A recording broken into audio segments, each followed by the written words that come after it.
All right, what's poppin', everyone? Is your boy Loho Plays. We are back for the week 3? Yeah, week 3 of the PBO. Of course, if you don't know what the PBO it is, the Pokemon Battle Organization is a Pokemon Draft League format on Pokemon Showdown, using the most recent Paldea decks, including Home. And yeah, we're going over the Kalos Division for week 3, all the games for week 3.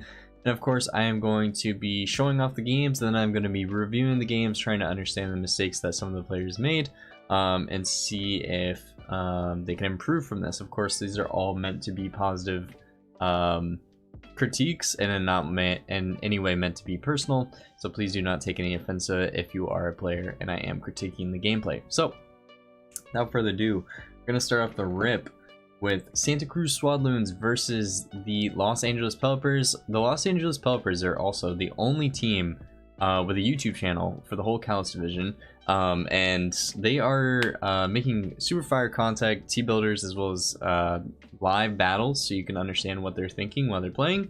Very entertaining. I highly recommend that you check them out. And again, that will be in the description below, as well as the Unova side of the divisions. There's a couple YouTube channels in there, so feel free to check those out too. So, getting this thing started, we have the Santa Cruz Swadloons roster in the top right, and the Los Angeles Pelippers roster in the bottom right.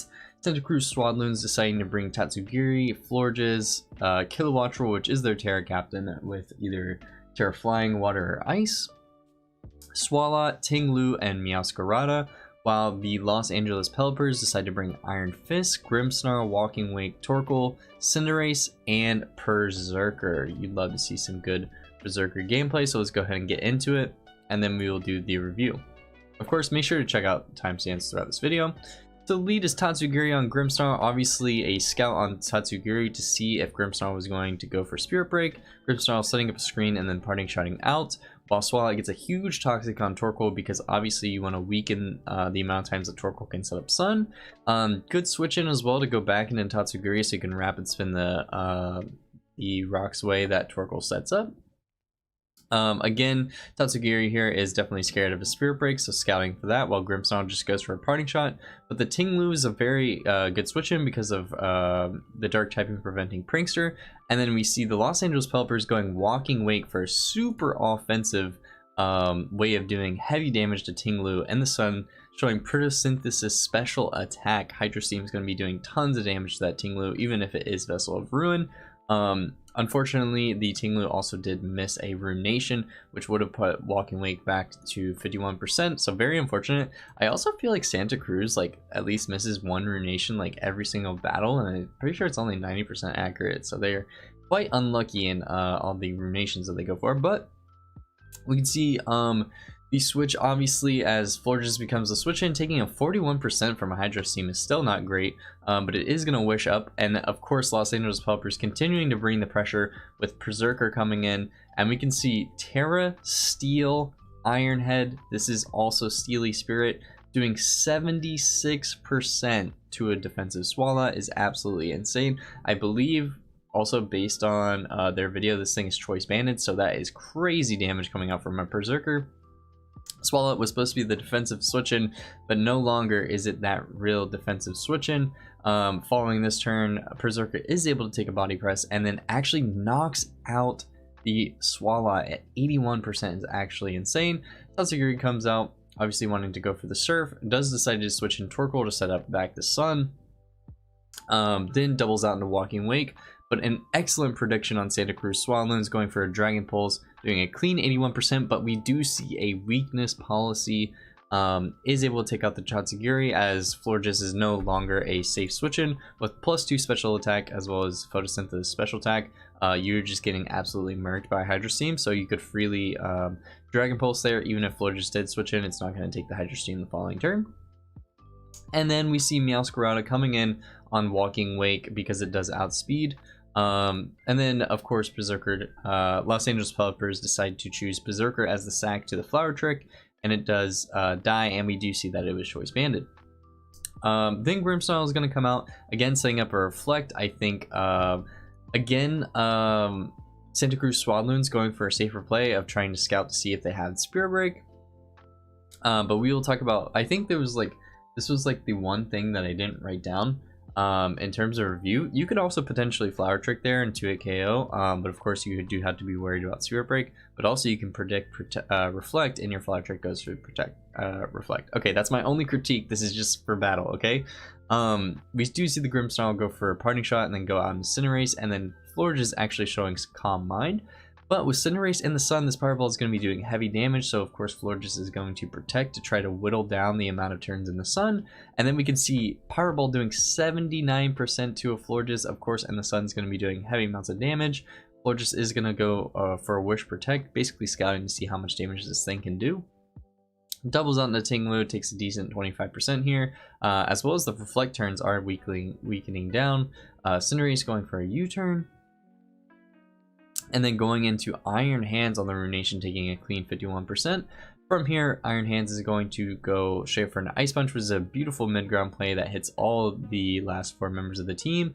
And of course, then they decide to switch out their Iron Fist into Torkoal, actually predicting the Protect, I assume, to set up the Sun again, and then doubling back out into Cinderace again, putting on so much pressure on the Santa Cruz Swadloons, and we are going to see that this Cinderace in the Sun Power Ball actually does 100% to Florges, insanely powerful, and this one is only heavy duty boots.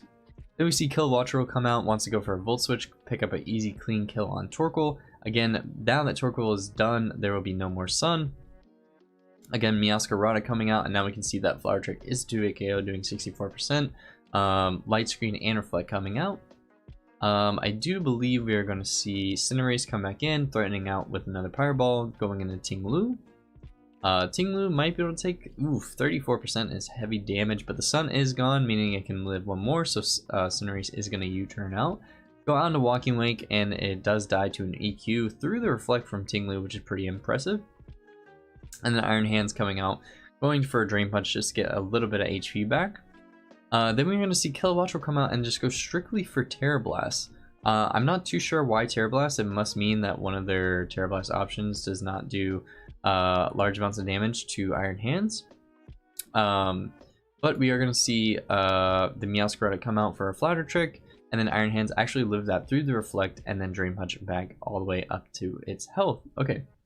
So this was actually a super intense game, and I am going to start reviewing it, so if you are not interested in reviewing the game and you just want to watch the battles, feel free to skip this section. I will have timestamps throughout the video. Okay, so let's go through this thing. I also kind of picked up some stuff that I didn't notice the first time, actually. From my notes, I did want to say that going through the first couple of rounds, the Reflect, good scout on the Tatsugiri, as well as this Toxic was actually huge for weakening Torkoal over time, because of course when you see a Sun team you definitely want to weaken Torkoal so it prevents the amount of damage that Cinderace is doing, as well as Photosynthesis Walking Wake is very dangerous. Turn 6, whenever Grimmsnarl Parting Shot it out and does go directly into Walking Wake, it is unfortunate that the Tinglu does go miss the Ruination here, but I also think that this double is really strong for the Los Angeles Pelippers, because it does put them in a very aggressive position to go for a Hydro Steam and basically scout to see what is their main way of dealing with Walking Wake. And it does end up showing to them that it is Florges, meaning if their weakness policy gets activated in the future, they can definitely take it out, which is definitely good for them. Again, turn 7, Hydro Steaming here, and then followed up by doubling into Berserker, just continuously putting on pressure is really good for Los Angeles Pelippers. Definitely putting them ahead in terms of how much damage they're doing, and of course this Steely Spirit Terra Steel Choice Band is just absolutely insane damage. Definitely a really cool bring. But now we're going to go to turn mostly like all in this early game, just no real mess plays, just really good predictions, as well as here good prediction on the Santa Cruz Swadloons to catch the Walking Wake coming in on the Dragon Pulse. It does activate their weakness policy, but for sure you do not want to deal with this thing later when it has screens up and then it is weakness policy. So even though it's a very good prediction, because it definitely weakens Walking Wake to have less switch-ins over time, and it cannot safely switch into Tinglu in the future. But yeah, let's skip to turn 18. I thought using Protect here was actually really useful on the Cinderace because you are stalling out the Sun turns, which does allow you to go into Tinglu. I will say the one mistake is after the Sun is gone, we can see that Florges is at 89%. I think the appropriate play here is to always go Tinglu. I do understand that your opponent can go for U-turn, but ultimately you're not winning anything from the Pyro Ball. So maybe they were predicting that, you know, this turn they'll switch into Tinglu. It's completely understandable, but also so I think it's like a good scouting option, as well as you are weakening the PP points for Pyro Ball. But ultimately, even doing this Wish Protects shenanigans, you are at 83%, so you do lose a little bit of percentage there. Whereas I think Tinglu was a little bit freer because even with a U-turn, you're still at 100%. Yeah, I think your U-turn damage was like, what, 20 to 30? Yeah, roughly 30%. So even if it went for 30% there, you're still at 70%. It does bring in Walking Wake, but again, with no Sun up, you can go back into Florges and then Wish up. So that was one thing that I was looking at. Also, I think I said earlier, all these plays are fine. Also, I was thinking Cinderace in the Sun, potentially you could. I don't think Tinglu can take 2, definitely cannot. So ultimately, I think that just the pressure of Cinderace in the Sun as well as Walking Wake really put in the work. But let's keep going into some other mistakes. Like ultimately, like none of these are really too bad of misplays. As I said earlier during the battle, excuse me, I do think that you could have gone for some predictions, at least Santa Cruz could, to just go for double Flower Trick on the Grimmsnarl, as it's only been setting up screens, as well as it like hasn't gone for Spirit Break 1. So I think it's pretty important to like actually Flower Trick that thing down, because it can't do it in the future. Yeah, it's gonna continuously go for Light Screen. I think this was the other turn that I lost. I think for turn 32 here, you know, Cinderace isn't Scarfed, assuming that you're max speed, you can always U-turn here instead of having to switch out. Again, chip is chip, but it didn't really matter. Now we can see that, yeah, Tinglu and the Sun does not take a Power Ball very well, so it's very, very powerful. But getting ultimately to a close endgame, I would think, depending on if you could... See, it's very hard because I think that there's like basically no way of stalling out the screens. Maybe if Florges was left alive, maybe you could like protect a little bit, but then again, it's super difficult to know for sure. I think also interesting play for Kilowattrel to go for Terra Blast. I don't know if it didn't have Hurricane. I think Hurricane would have done more damage, just in terms of chip, although it didn't seem to matter. But I think it would have made it, I think here the differential be 1 off, where Cinderace gets the final kill on Meow. Potentially though, I mean, 30%, depending on if Kilowattrel Hurricane there, right? I don't know how much more damage, and then Flower Trick, and then the following turn goes down to Cinderace, and maybe, I think Cinderace definitely lives a knockoff, but definitely would have been a little bit closer. So I will say GG's to both these players. Overall, there was no like major misplays. Again, there is some like preparation involved, as well as like during the battle, just making some like predictions and stuff that you can't really like blame people for. Overall, like both players played this super cleanly. I just think that Grimmsnarl with screens is really hard to deal with. Also, like whenever you don't have Brick Break or Defog to deal with them, as well as I think Berserker coming, which is Terra Steel Choice Banded, just like doing just monstrous amount of damage, is really, really powerful. I think I would have also, I mean, the thing is, I think that the Berserker was slow because the Swalot, I don't know if it was running max speed, but Swalot was faster than Berserker, so maybe it's running like max HP, max attack. which does make it slower, so that's why I understand it being a sack in the late game. But I do think Berserker coming in on Florges can happen pretty frequently where you can spam Iron Head. So potentially sacking it off earlier was not great, but also I understand that you need a Meowscarada Flower Trick switch in to just like sack it. And I feel like that was a good option for you to just go into Berserker. So I don't think that was a misplay at all. But yeah, I also want to say that like Los Angeles Pelippers did a great job of always keeping up the pressure between Choice Band and Berserker, as well as just like Walking Wakes, just straight up switching in on Ting Lu to just like spam Hydro Steams. You can definitely see that they were putting a lot more pressure on their opponent, forcing a lot more switches as well as predicting switches. But I feel like it was definitely going back and forth. And of course there were some scenarios where potentially Santa Cruz could have spammed Flower Trick twice, predicted the Grimmsnarl to eventually prevent that thing from setting up screens in the future, or at least whittling it down enough to not allow it to have screens up in the future, because definitely in this late game, the screen definitely mattered. Also, why was I saying that Meowscarada can knock off? It's not even close to killing because of Reflect being up, but yeah, extremely close match between these two, and a very good match for this round. So let's go ahead and move on to the next game. Alright, next up we have the Toronto Staraptors with the roster in the top right against the Ottawa Donphans with the bottom right roster.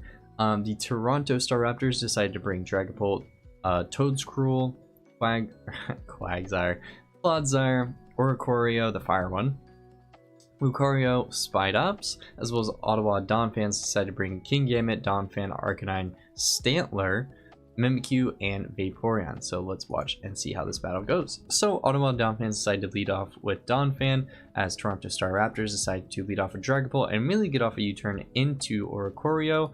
Ottawa Donphans going for an Ice Spin and trying to get some early damage on Dragapult. And then we see a switch into Arcanine, and then Oricorio immediately going for a Quiver Dance, but Vaporeon is in the back and can easily take this thing on. Unfortunately, Oricorio does miss a Hurricane, but then decides to switch out into Spidops, while Vaporeon Wish Baton passes into Arcanine and taking 25% from a U-turn. Of course, that is stakeout damage is actually doing quite a bit, although it doesn't matter because the Wish is up. Clodsire coming in to take on the Arcanine does go for a Toxic and hits Vaporeon. That's actually super huge because Vaporeon loves to be Protect, Stally, kind of Wish Baton Pass, and that is definitely going to start putting that thing on a timer.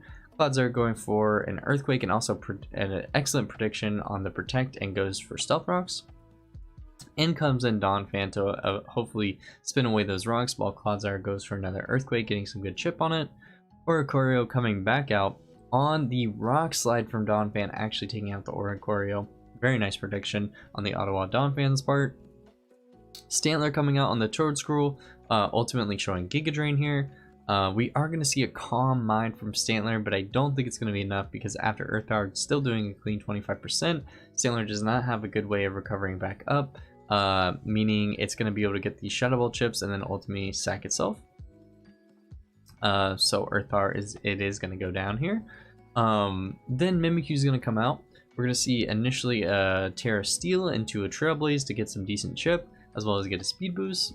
We are going to see the Giga Drain proc the Disguise, and then the following turn we are going to see a Play Rough come out from Mimikyu. Unfortunately, does not take it out, and then Toadscruel does take out Mimikyu with an Earth Power because it is Tera Steel now. Then we see Arcanine come right back out, going for an E-Speed, picking up the Toadscruel. Clodsire coming back out. We are going to see a Will-O-Wisp on the Arcanine and the Toadscruel, while Arcanine does take the Earthquake. And then we are actually going to see Psychic Feints for a decent 39% damage on Clodsire. That is like literally not bad, considering that you potentially could get rid of all of its recovers. Vaporeon coming out ultimately to Wish and Baton Pass out into some of its friends. Clodsire deciding to recover up twice as well to make sure that it's healthy.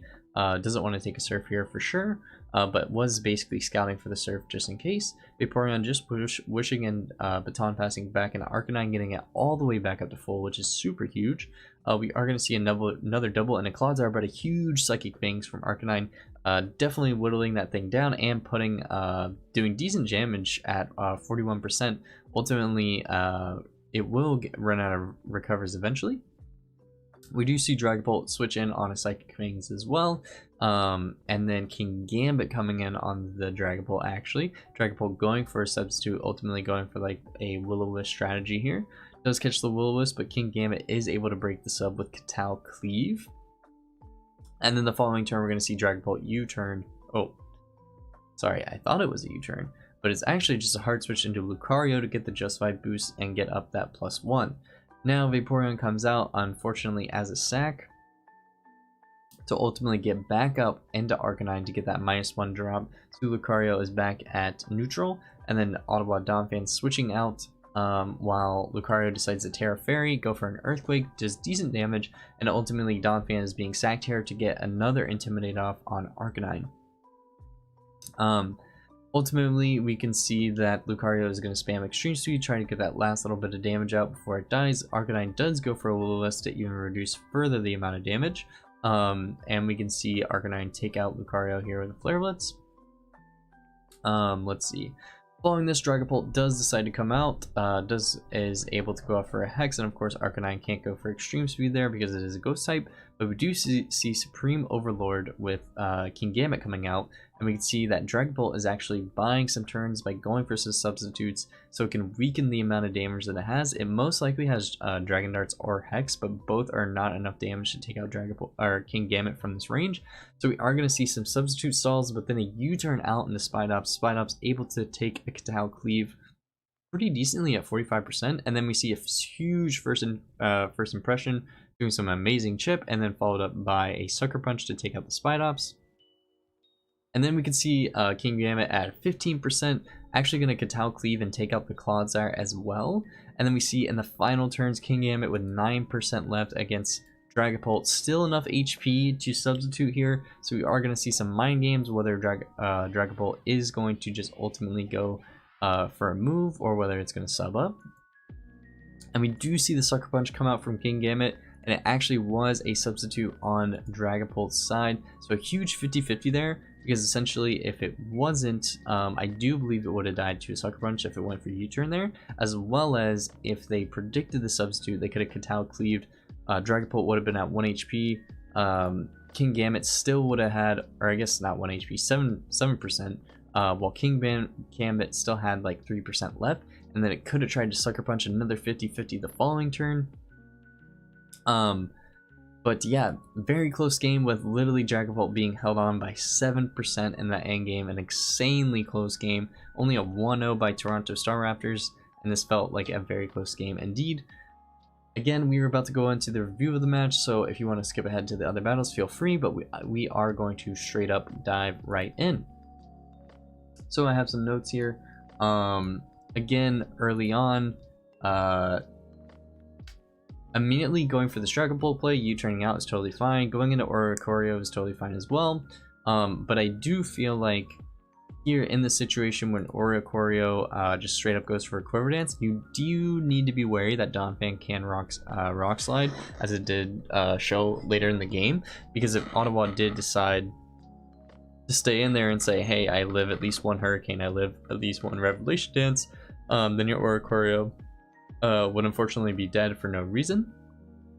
As well as for Toronto Staraptors, I do believe this Quiver Dance is way too early. Maybe if your opponent was playing extremely passive, if they're going to just stay in with one mon, you are able to do this. But ultimately they do have Vaporeon in the back, which can basically 1v1 this. Maybe if you got up enough Quiver Dances, maybe the Speed Up boost would save you. Maybe if you're Roost, but ultimately Vaporeon does actually have like decent special attack, I think at like 110, and Surf is actually going to be doing a lot of damage.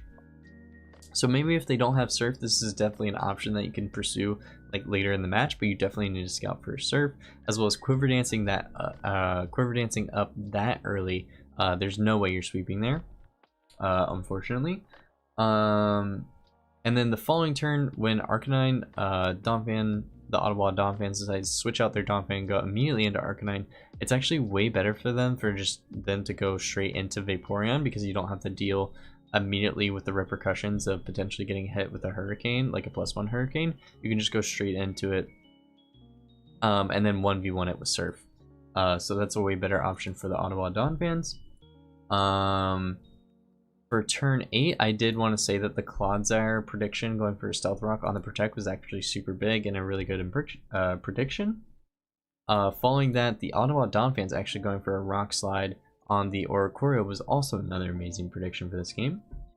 I do want to go into the Stantler plays because we can see that effectively Stantler run Intimidate. I'm not exactly sure what specifically it was for. Maybe Lucario, I'm not entirely sure, maybe Dragapult. But I do think here that if you wanted like a better matchup into Toedscruel, you could have also ran Sapsipper, and it makes you immune to one of their stabs, as well as Spore, which is extremely useful because currently your team does not have a Spore switch in, which a lot of the times Toedscruel does want to run Spore. So Sapsipper would actually be super powerful here because it does prevent you. It basically allows you to have a Spore switch in. As well as we can see, once you're taking 28% from Giga Drain, you definitely don't want to. I mean, you can Calm Mind up once, but you do have to understand the limitations of Stantler not having good recovery, especially since it's Eviolite in this matchup. Like, you can Calm Mind up once, but it's really not that great. I think effectively you do want to do as much damage to Toedscruel, but also you don't want it to recover health. That's why I think Sapsipper is really important, so it doesn't allow them to Giga Drain up. But effectively, you do decide to Calm Mind up. Toedscruel going for Earth Power, I think that's totally fine on the Toedscruel part. It could also just go for Giga Drain in case it is taking too much damage, and you do heal off the attack. The following turn, Stantler going for a Shadow Ball, I think that's definitely a misplay on Ottawa Donphans' part, because I think they were thinking, oh, well, now Toedscruel, like, they're definitely expecting a normal type move, they might go into Dragapult. But the thing is about Toedscruel is that it's so specially defensive, it really does not care about Stantler's +1 special attack. It for sure can live any hit that this thing wants to throw out, so I think Tera Blast was a way better option. Just double Tera Blasting here, trying to get off as much damage as possible, was definitely the best play for you. Again, we do see that Tera Blast is doing 30%, as well as, depending on, I don't know the exact counts, I think Toronto Staraptor going for a Giga Drain also would have been pretty powerful there too, but also Ottawa Donphans doesn't have a clear ground type switch in, so they could have potentially been worried about them doubling out. In comes in Mimikyu. I do want to yeah. So turn 15, immediately tearing here is actually pretty bad with Mimikyu for the Ottawa Donphans, because effectively you are making yourself weak to the ground type moves, as well as Mimikyu already has a disguise, so it's basically getting a free sub up. If you want to go for a Trailblaze, that's totally fine, but you do have to understand the limitations of Mimikyu's a little bit weaker than most people think. You definitely need to bulk up twice or at least get Sword Stance on it to do a lot of damage. It's definitely scary because its ability does give it like basically a free setup. But the thing here is, as soon as you Tera Steeled yourself, which you don't have to Terastallize turn 1 whenever you come in, basically you show that your opponent that like you can't change your typing anymore, so they can freely just Earth Power you the following turn. So I think the appropriate play was actually to delay your Tera. You still stay Ghost Fairy. If they Giga Drain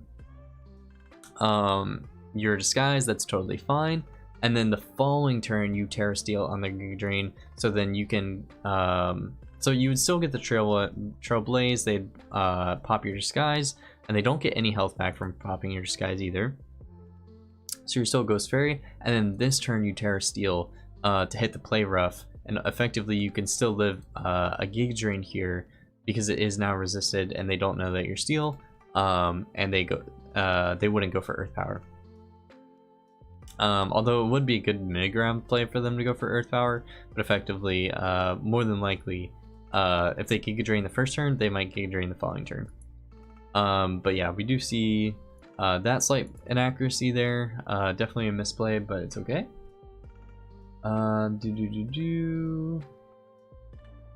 I think on turn, what was it? Turn 18 for the Toronto Staraptors. I do believe instead of Earthquaking here, of course you are worried about King Gambit. I think Toxic here is way more important, because if you catch the Donphan on the switch, they effectively can't like spam EQ or try to rapid spin on you.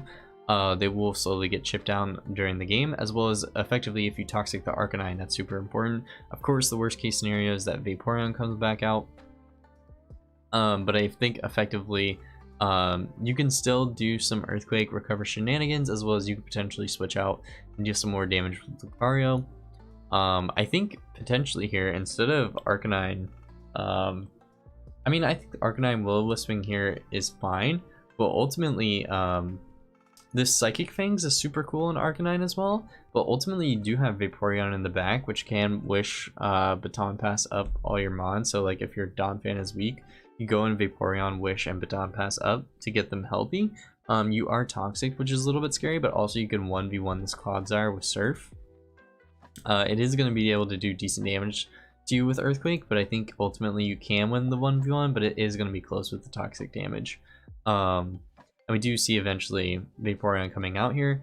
I do think for the Toronto Staraptors, instead of basically going for a recover here, scouting for the Surf, I think it's just a very fair play for the Ottawa Donphans to just wish up again and try to heal up some of their mons. So potentially a more aggressive play would have been to just simply EQ or potentially switch out to Lucario for some big damage.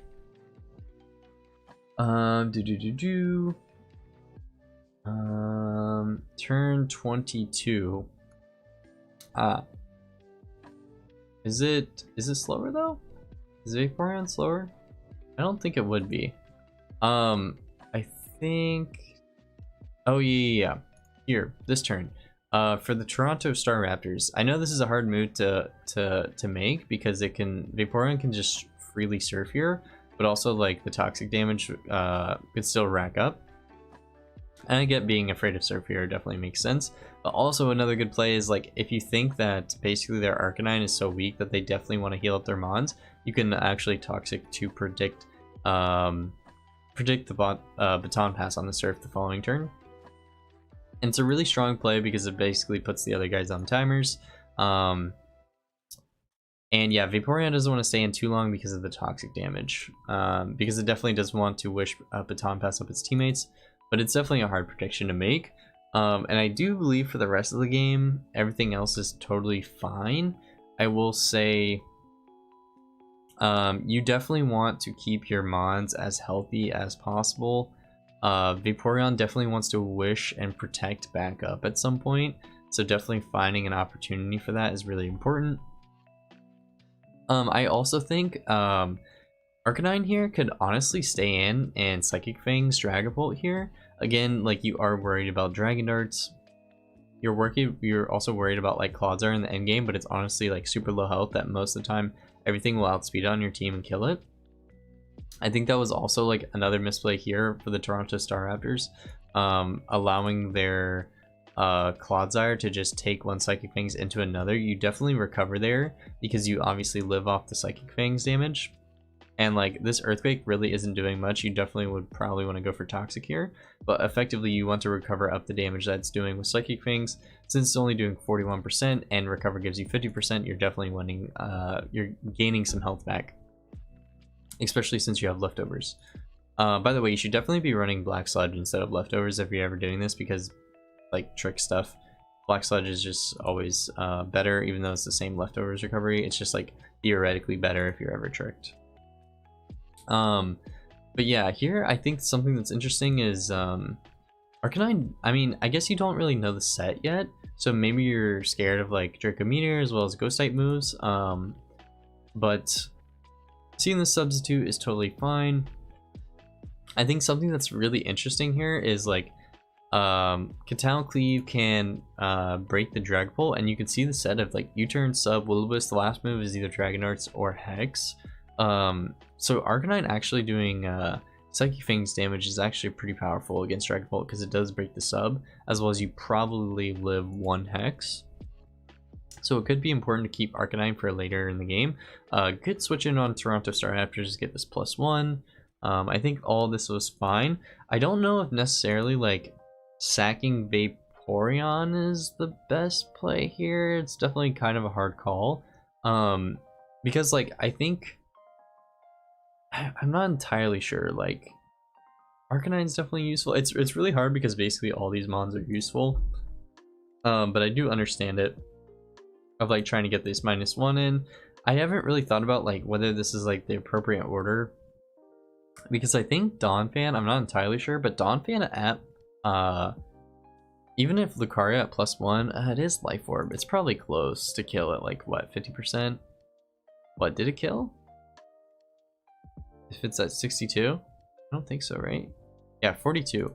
So Donphan could have potentially lived a move from full, but also like Lucario would have Tera flied on your EQ. It's definitely a hard read to expect the Tera to. But all this is fine, and ultimately this final endgame, also I do like the fact that for me, when I was thinking about this situation, this like never has to be a 50-50 for Toronto Staraptors, because they can always, their 50-50 is next turn. So for them, like there's basically no reason to like U-turn or Hex here. I mean, like it's kind of like all mind games, but effectively like right here's a 50-50, and then they have another 50-50 the following turn. So right now their opponent can be thinking, well, he can do damage or he can sub here. But for Toronto Staraptors, like, I'm just going to sub here. They might lose this 50-50, or the following turn, then it becomes like a true 50-50, because even after taking 25%, they're still at 1%, and you know, they still have some HP left. So ultimately, it did end up working in Toronto Staraptors' favor, but I do think it's definitely just like all mind games in the air and there, so don't be worried about sucker punching on the sub there. But I do think Katal Cleave, like, in terms of thinking of like what your opponent can do optimally, they can always sub there and then make the following turn a 50-50, and they're basically a little bit more advantageous, because like if you fail the first turn, if you mess up the first turn, they win. And then like if you do make the correct call the first turn, then they have the following turn for the 50-50 to see if they win, so their chances are slightly higher. But ultimately, very close game for game for week 3 between these players. Extremely close and good match. Was really entertaining to watch, to be honest, and definitely a close one. I'm excited to see both these players in the future for their matches. So let's move on to the next one.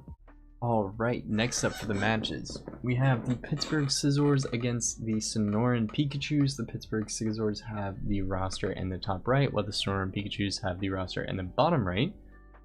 The Pittsburgh Scizors decided to bring Slitherwing, Gothitelle, Sylveon, Iron Treads, what's this thing called? Serena, Salazzle, while the Sonoran Pikachu decided to bring Enamorous T, Samurai Hisui, Sableye, Tauros, Paldea, Blaze, Dunsparce, and Hippowdon. So let's go straight into the match.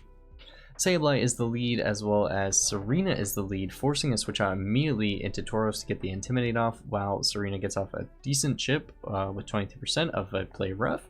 Then decides to switch out into Gothitelle, frisking the leftovers while taking a Raging Bull. That's definitely somewhat of like a defensive Gothitelle set.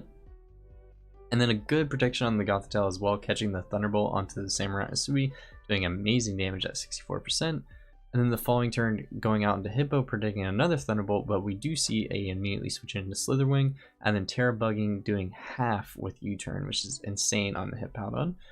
Following that up with Serena coming in on the Stealth Rocks, obviously wants to eventually Rapid Spin those away. But then we do see it go for a Power Whip, doing a heavy damage with 43%.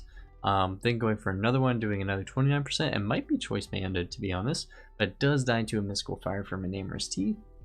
Iron Treads then deciding to come out, but Iron Treads is going to try to catch the double, most likely on the Sableye, but Tauros Paldea actually comes out. Sylveon coming out to catch, I think, the Sableye. Tauros going for a bulk up, while Sylveon gets a decent 47% off on the Tauros. And then we are going to see a Raging Bull come out, but +1 still only doing 41%. That's definitely got to be a defensive Sylveon set. Both of these Pokemon getting back leftovers, and we do see Dunsparce getting a free switch in on the Protect. And then we do finally see Calm Mind on Sylveon, but we also see Coil from Dunsparce, which can be very scary. We see a second Calm Mind come out, but then we see a crit into a Paralysis on the Dunsparce was huge, and then a follow-up crit by the Body Slam on the Dunsparce was also crazy damage. We see a Sludge Bomb come out on Salazzle, obviously trying to get a poison off, but DUNSPARCE actually has the EQ to take it out. Then we see the Slitherwing go for a U-turn with decent chip of 34%, but then unfortunately we are going to see a Roost. It does like the DUNSPARCE, or not even the DUNSPARCE, just normal DUNSPARCE. Gotta put some respect on his name as he continues to coil up and ultimately roost off the Pittsburgh Scizors attacks. Pittsburgh Scizors actually going for Iron Heads, trying to get some flinches in, as well as rapid spinning the rocks away, but unfortunately it is not enough, and again another body slam paralysis.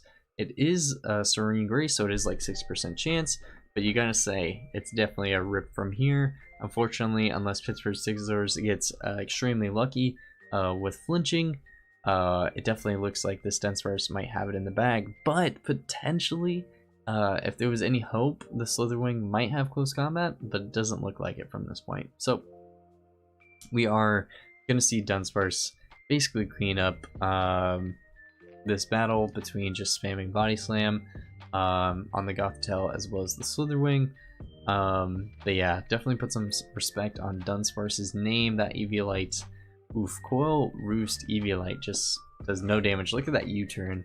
I mean, 3.5 defense, but like, come on, U-turn, oof, no damage, and takes out the Slitherwing. A clean 6-0, the Sonoran Pikachus against the Pittsburgh Scizors. So, again, we are about to go into the review of the match, so feel free to skip to the next one if you are not interested in this. So let's start back from the beginning. Turn 1, definitely a good scout for Sonoran. Pikachu to switch out here in case Serena also has play rough, but I also think Serena is actually just such a fire bring for Sableye.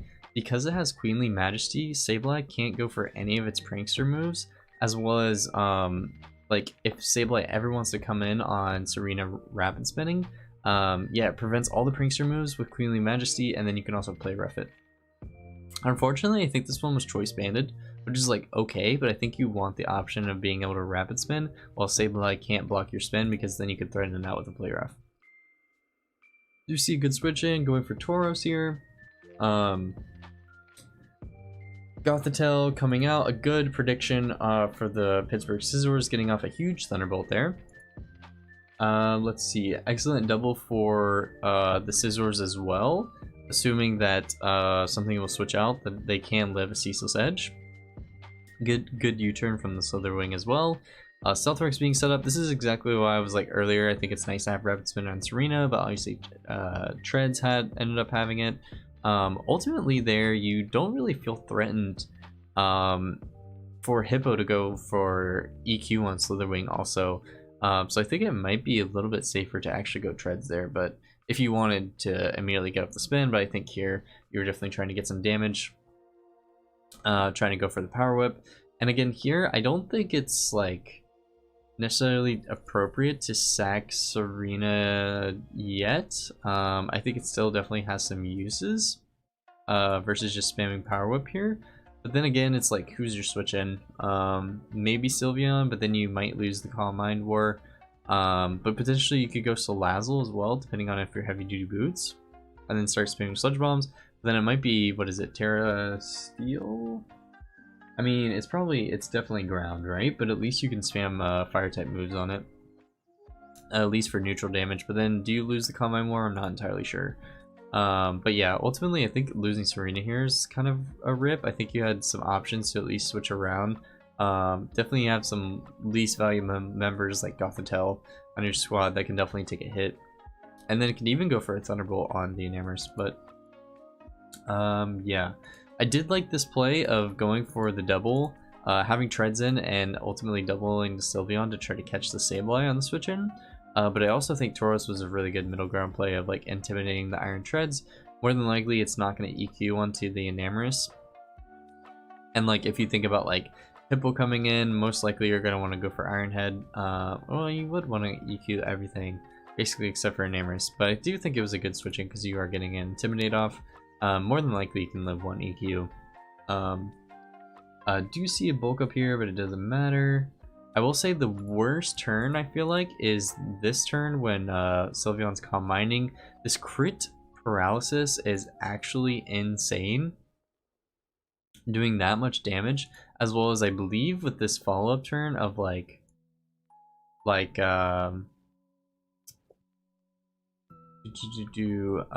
following turn of this crit actually I believe mattered. I think normal rolls were doing a little bit less than this, like 33%, but then of course Sylveon does have to Wish Protect back up to full, but it also could have hyper voiced and done enough damage where like potentially something else could have came in for some more pressure. Again, instead of I actually said instead of sitting in Salazzle, you have to go Slitherwing to go for close combat, but actually Pittsburgh Scizors did not bring close combat on their Slitherwing because of how confident they were that Dunsparce wasn't going to come. But you slept on the Dunsparce too much, my friend. I'm very sorry. Gotta respect the Duns. But I get it. Like, it's a very niche mon, but it does put in work. You have to respect it, especially with Eviolite. So yeah, from here the game is pretty much lost because they don't have Toxic on Salazzle. They basically have like no way of dealing with this thing except for like trying to flinch it down. Yeah, so I do want to say that basically I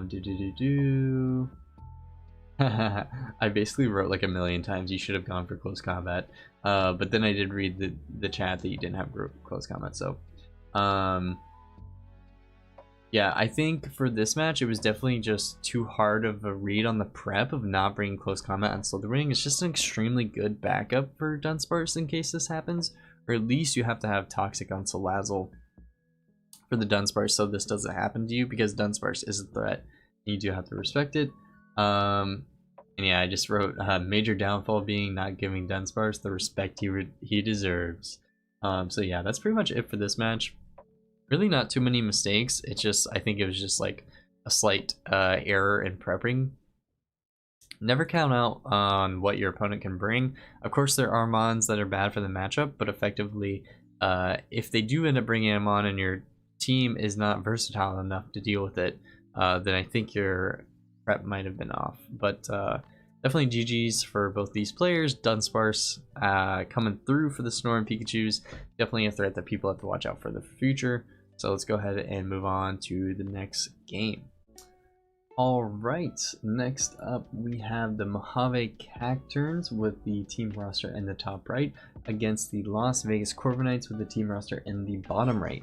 The Mojave Cacturnes decide to bring Cresselia, Dachshund, Carbink, Magneton, Whiscash, and Fortress, while the Las Vegas Corviknights decide to bring Iron Valiant. Of course, that Low Kicks, Tera Bug is coming back again, Typhlosion Hisui, Quaquavel, which is a new addition from their team, from last week, Arboliva, and Vespiquen. So let's go ahead and get straight into this battle.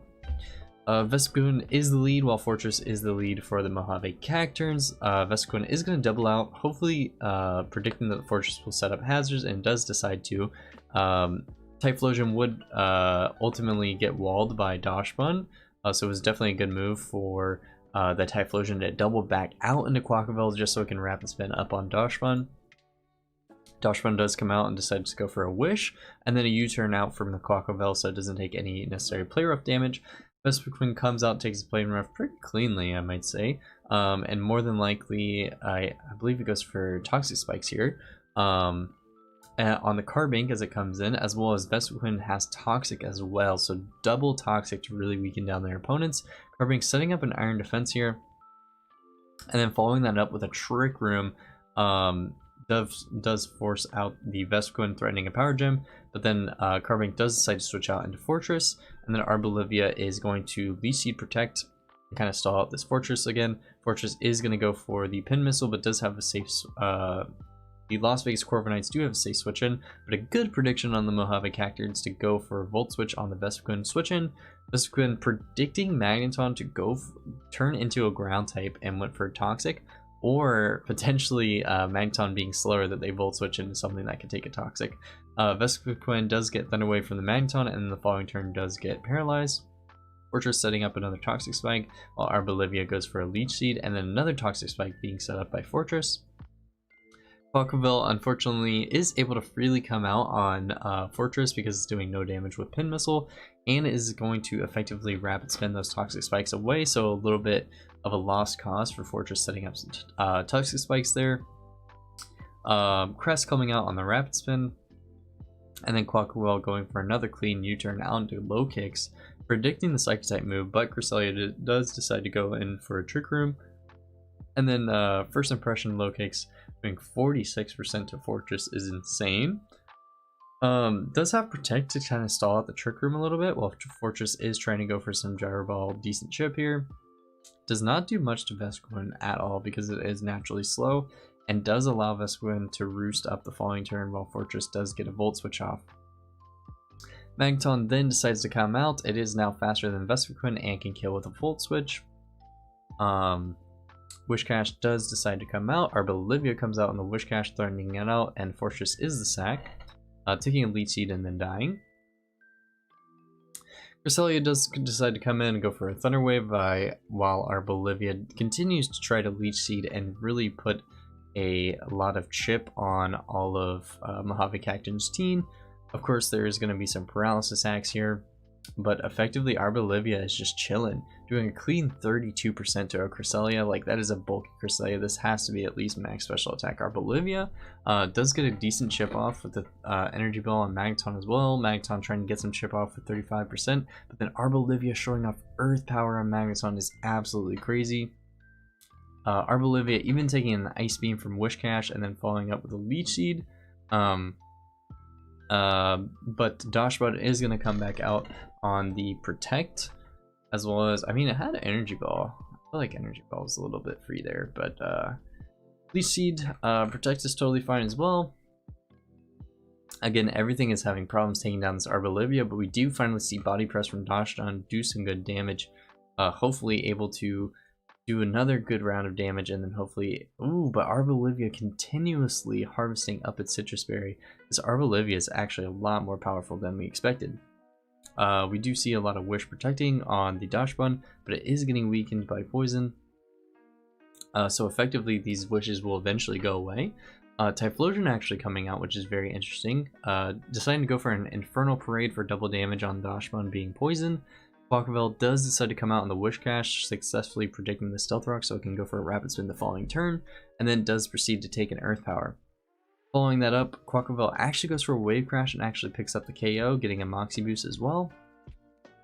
Crest coming out here with good, Quackville doing a good 56% to Cresselia before dying to a Psyshock. Cresselia is still extremely low HP, so low kicks is a perfect switch in. Here we go with the U-turn doing a 38% resisted on a Carbink is absolutely insane. Arboliva coming out again, more than likely gonna hit this thing with an Energy Ball, but it does get paralyzed, and Carbink was able to get off a very strong Body Press, and it is faster. Oh no, it looked like it was a speed tie there, interesting. But it was effectively able to kill the Arboliva in the end, and then Typhlosion is gonna come back, get off another Infernal Parade.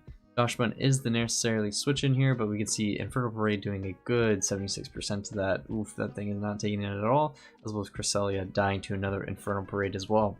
And that's going to be a good GG for the Las Vegas Corviknights, a +3 win against the Mojave Cacturnes. So again, if you're going to be diving into this game, feel free to skip if you'd like. Alright, so starting off, immediately, this is fine. I like the immediate switch into Typhlosion. I think it puts on a lot of pressure. I also like Toxic Spikes, but then we see Quackville is actually extremely useful for the Las Vegas team because they are heavy duty boots. They can freely Rapid Spin. I do think here on Quackville's Rapid Spin, because Dashbun is more than likely defensive, you do not need to go for a Wisher at all. It's actually way better for you to get the Play Rough chip on Quackville because it does want to Rapid Spin, and it doesn't want the rest of its team to get Toxic Spike. So you, as the Dashbun bun here, for the Mojave Cacturnes, you really don't want to Wisher. You basically want the Quackville to get punished if it is going to want to try to stay in to Rapid Spin off. So I think the Wish was a bit passive there because I think you were worried about what the Quackville was going to do, but most of the time it's going to want to Rapid Spin. And I don't think the rest of the team really wants to take a Toxic Spike there. So I think that was kind of a free Play Rough to at least do over half, I would assume, because Quaquaval looks to be, I'm not sure if it's defensive, but like that Wave Crash did decent damage to Cresselia in the end game. But of course you don't know that off the rip, but Donphan is naturally bulky enough to take 2. So yeah, U-turn coming out for Quaquaval. This is totally fine. I will say one of the biggest misplays is after Carbink Iron Defensed up, as well as set up a Trick Room. I'm not exactly sure why there's why you ended up deciding to switch out here, because actually if you showed Body Press at the end, but even if Arboliva is max HP, max defense, bold, Body Press, if you are max defense with Iron Defense, actually has a 50% chance to kill. And also secondly, Arboliva like literally never runs defensive, because its defense is so bad. Most of the time you're either running it specially defensive or you're just running it max HP, max special attack. And you actually, based off the damage later in the game, if you actually body pressed here, it's actually just a guaranteed KO. So this was definitely a missed opportunity to just go straight up for a body press and get this free kill here. But it's okay. I think I get that there's definitely a lot of pressure in the matches, but yeah, that the body press there would have just straight up killed Arboliva. All this is fine. None of these turns were technically misplays. I think the Toxic on the Vespiquen on the Magneton was actually insane. Trying to predict the Terra Ground, I would assume. But again, they don't have the Terra Ground. Volt Switch here also was fine at 72%. I think it's fine. Maybe you don't know like whether it's defensive, although I think it took a play rough, right?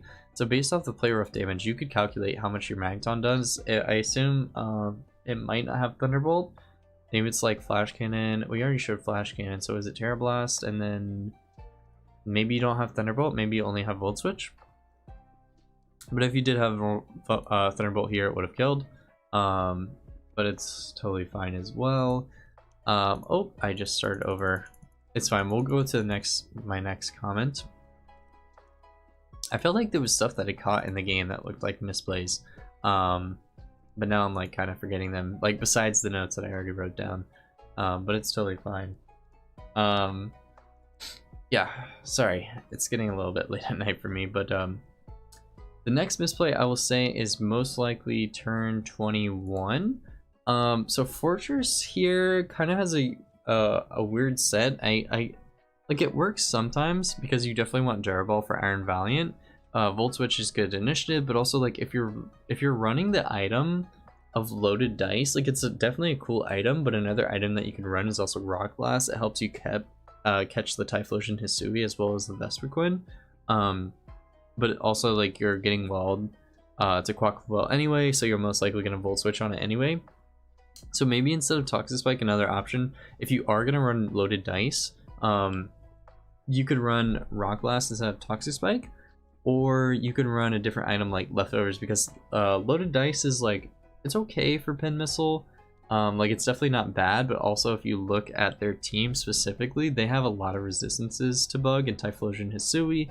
Vespiquen is just like an easy answer to Fortress, as well as Quaquaval can go for a Rapid Spin to prevent the Toxic Spikes buildup, and can also switch in on your Pin Missiles, as well as your Gyro Balls. So definitely really problematic.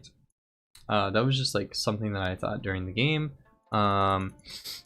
Skip a couple turns. I don't know, like all of a sudden, like I've been doing this recording and now all of a sudden I'm feeling like sick and super stuffy.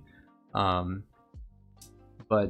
turn 38, for Cresselia, instead of going for Psyshock immediately here, your best play is actually to Trick Room up, because you Trick Room here, you're able to live the hit, and then you could Psyshock and potentially get some more kills off before you lose the game, where definitely in this league, differential definitely matters.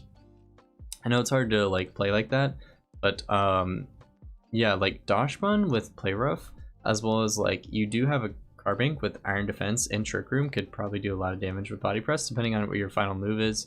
If you have like Earth Power or something for Typhlosion or like Rock Blast. Yeah, still very powerful to allow you to pick up a couple more kills.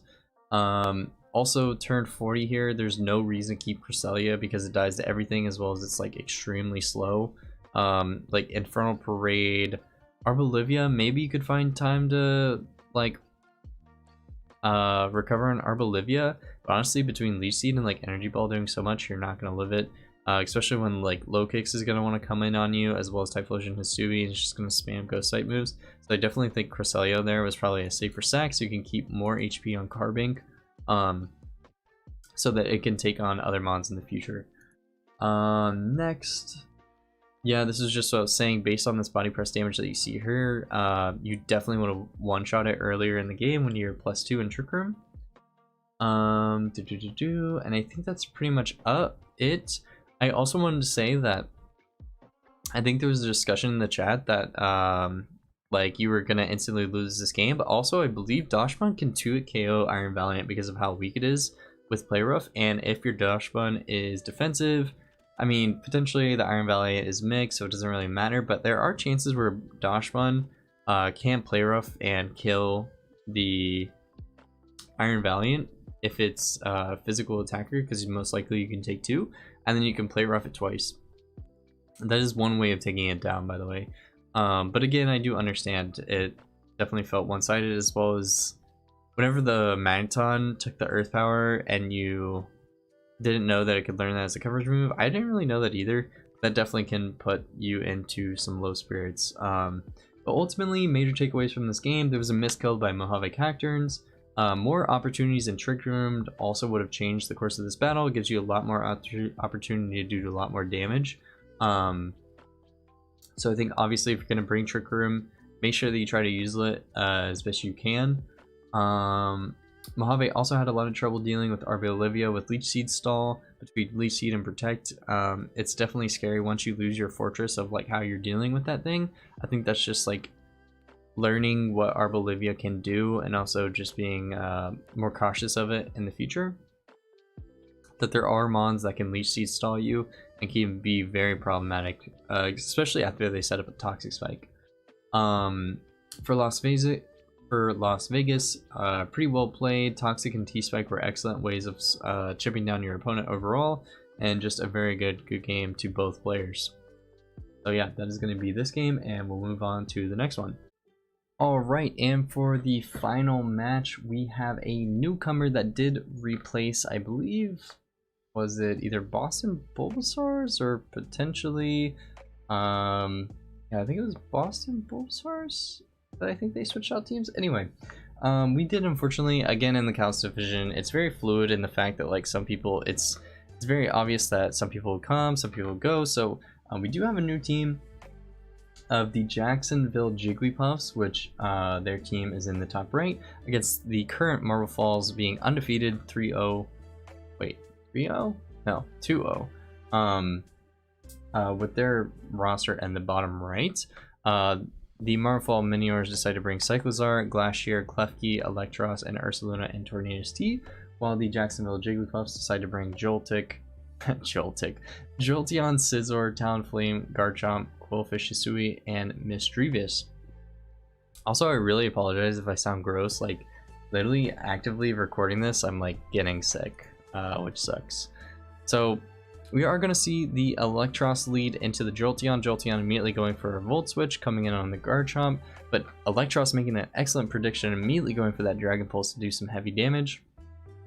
Scizor going to come in on that Dragon Pulse and then fire off a close combat, doing decent damage at 54%, while Electros does get a Flamethrower, does show that it does have that coverage. Jolteon coming back out, going for a Tera Fairy, and able to get off a kill, doing decent damage of 30%. Klefki coming out, a hard switch into Garchomp there on the Spike, while Tornadus T comes out on the Earthquake. Excellent prediction for Marble Falls.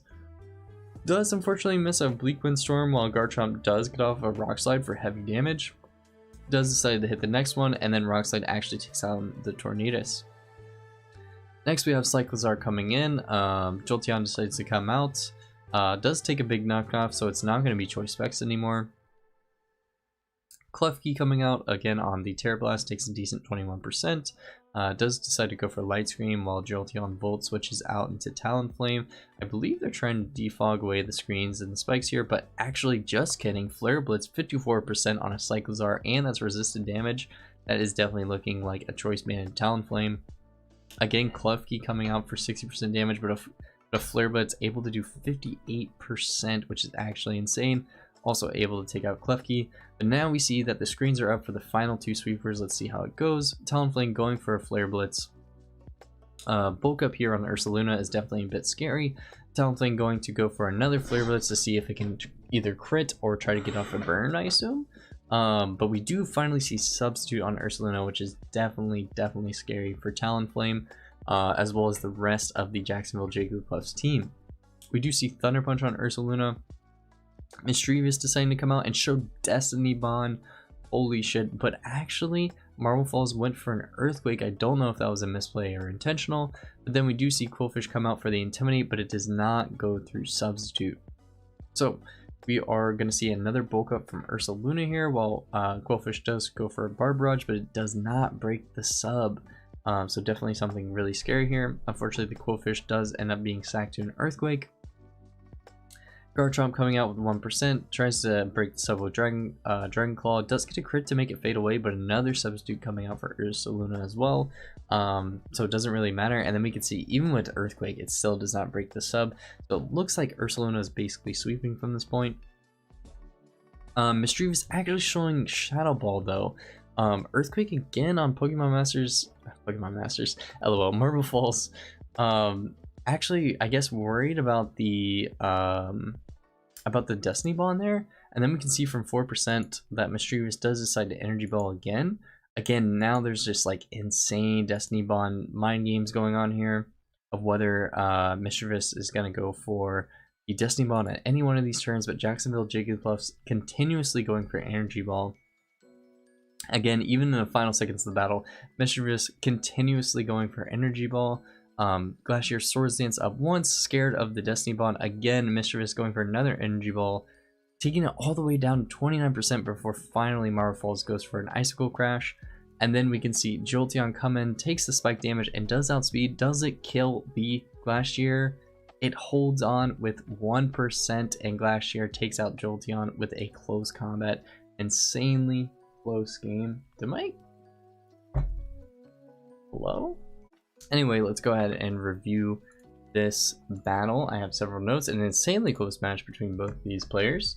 Definitely should be very proud of this match because it definitely came down to a close one. Turn 1, definitely good protection on the Marble Falls to protect the Garchomp to come out on the Volt Switch. Going for the Dragon Pulse did effectively give them some decent chip for the future. I do think turn 3, Jacksonville should have gone for the U-turn on their Scizor, assuming that they were going to be faster, so they could scout for the Flamethrower, and they could go potentially Talonflame, or potentially back into Garchomp. I think it's definitely a good play, because ultimately you're losing your Scizor here just for like decent chip on Electros, which definitely, Scizor can be useful against Glacier, as well as Klefki, and Cyclizar to take on the Dragon-type moves. So I don't think sacking Scizor was great there, but it's totally fine. Jolteon going for Tera Fairy. Again, it doesn't look like you have great options for Jolteon, but also Ursaluna could be potentially a switch in here, depending on if you're especially defensive or what you are. But it is choice spec, so it's probably a little bit scary. Yeah, I was just saying this is totally fine. I think here Jolteon catching the knockoff, I think Jolteon can just Volt Switch here. I guess you're worried about Ursaluna coming out, but you can just Volt Switch there for a little bit of initiative. I think there was another turn where there was a missed Volt Switch on the Jacksonville Jigglypuffs. I'm not exactly sure where it was. Choice Banded Flare Blitz, super cool in the Talonflame. Even able to kill the Klefki through Reflect, just insane amounts of damage. I will say here, when Ursaluna is bulking up, I mean, I understand not knowing the Intimidate through Substitute here, but also I feel like there was tons of opportunity where you decided to not go Mischievous. So I think like sacking the Talonflame here is fine, but then I think you need to calc to see, or I think you're probably worried about what the final move is, but more than likely it's going to be Earthquake. Because if you think if like the final move is knockoff and they don't have stab it off, it's going to be very strange. So I think potentially what you could do is you could go Mischievous immediately so you can energy ball, or you can go can you go Garchomp? I mean you go Mischievous here and you try to Destiny Bond. But ultimately, I think Marble Falls, I think you were predicting a different move besides Earthquake, but I think Earthquake is like almost guaranteed on Ursaluna. Again, I think second Quillfish here is bad because you can just Energy Ball there, knowing that you live the Thunder Punch. I don't know if it was a roll, but I assumed that the Thunder Punch wasn't a roll, so you could just Energy Ball there and the following turn go for Destiny Bond. Effectively, this just gives like, going into Garchomp here, going into Quillfish here, just allows Ursaluna to set up again. Get up signs, bulk ups, get up behind subs. So it's not great. For Jacksonville to basically sack all their mons, because if they were still able to do the same like energy ball kind of shenanigans with Mischievous, but like keep the rest of their members alive, it'd be a lot better for you. Because also we can see here that even at +2 attack, Ursaluna can't kill you with a Thunder Punch. So the previous turn you could have gone Mischievous and just spammed energy ball, and you would have been fine, and then you could have showed the Destiny Bond. So I think that was just like a miscalcing part on the Jacksonville Jigglypuffs, that they should have calced to see how much a Thunder Punch does to them, to see that they can just like Energy Ball a whole bunch of times, and then go for the Destiny Bond, and then they have like 3 Pokemon left to take on Glacier in the end.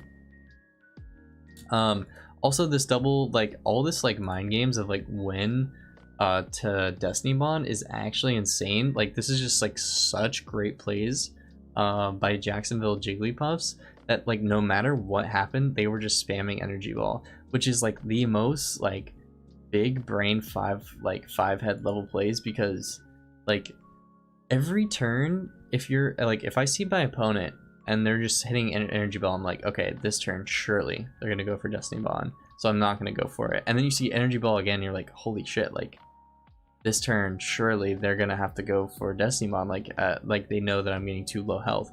They continuously go for Energy Ball, and it just completely works out for them every single turn until the very end, and it gives them almost enough chip where Jolteon comes in and Tera Blast Fairy like does that much damage. Like I don't think y'all understand, this could have been honestly down to a roll to win this game, just because of the way that Jacksonville Jigglypuff like mind game the fuck out of Marble Falls on the energy balls was absolutely insane. And then like this could have easily just been down to a roll, whether this Tera Blast was a low roll or what it was, to kill this Glacier is insane. But ultimately nothing too major mistakes on the Marble Falls, but an insanely close match. Definitely Jacksonville Jigglypuffs, welcome to the PBO, and definitely an opponent to look out for and to be scared of for sure. So finally there is going to be one more match, but it did end up being a forfeit. I believe it was Wailing Wailords took over for a team that is going to be another new team, and Tampa Bay Tentacruels unfortunately did have to forfeit their match, so there will be another new team for week 4. I know it seems like a lot of like switching out teams and stuff, but you have to understand some people are like dealt, you know, they're very busy. They're very busy all the time. It's very hard to do a weekly match. I definitely get it. I definitely understand it. But of course, the people that have stayed are enjoying the hell out of it. So thank you so much for the people that have stayed. I hope you guys are enjoying the content as well as the PBO. And yeah, I think we'll catch y'all on the next one for week 4. Make sure that you like, comment, subscribe for more. I'll catch you on the next one. Peace.